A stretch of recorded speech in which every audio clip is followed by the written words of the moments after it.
This story took place in 2018 when I first moved out on my own. I found this apartment just outside of Pittsburgh, tucked away in a row of old shops.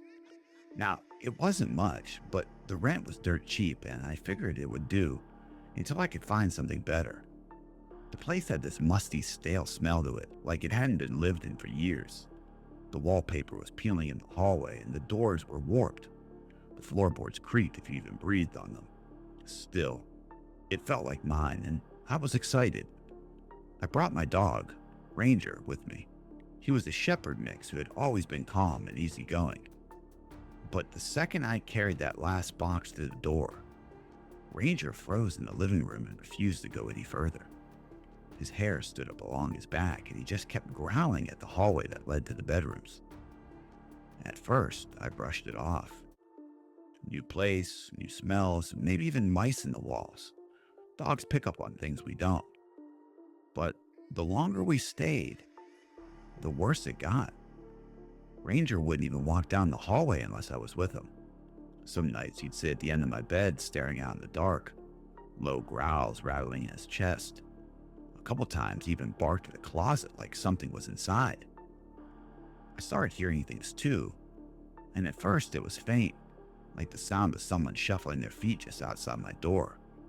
Once or twice I swore I heard a whisper, just quick enough that I couldn't make out the words.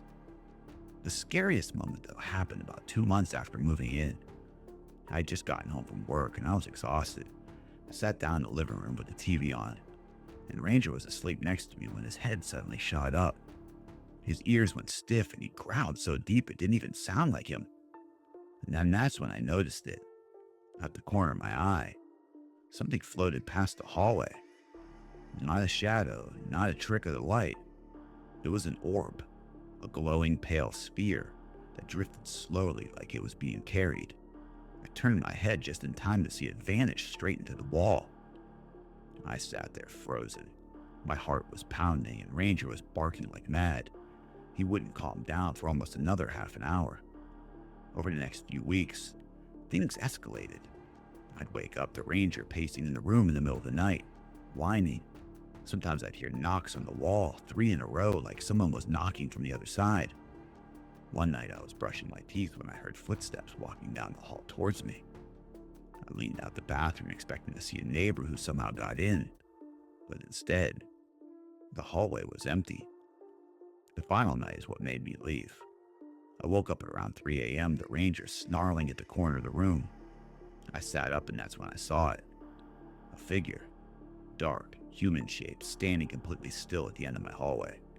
It wasn't just a shadow. It was darker than the rest of the apartment, like the light itself bent around it. It leaned forward slowly, at this impossible angle, like its spine was snapping in half. Then it was just gone.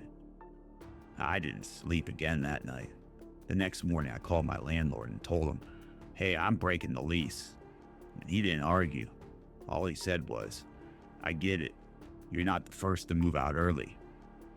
Later on, I learned the building was over 200 years old, and before it was shops and apartments, it was part of a burial ground dating back to the 1700s. They said the graves had been moved, but I don't think they ever were. And looking back now, I realized Ranger had been warning me from day one. He knew something was living in there with us, something that wasn't human. And to this day, I'll never ignore a dog's instinct again.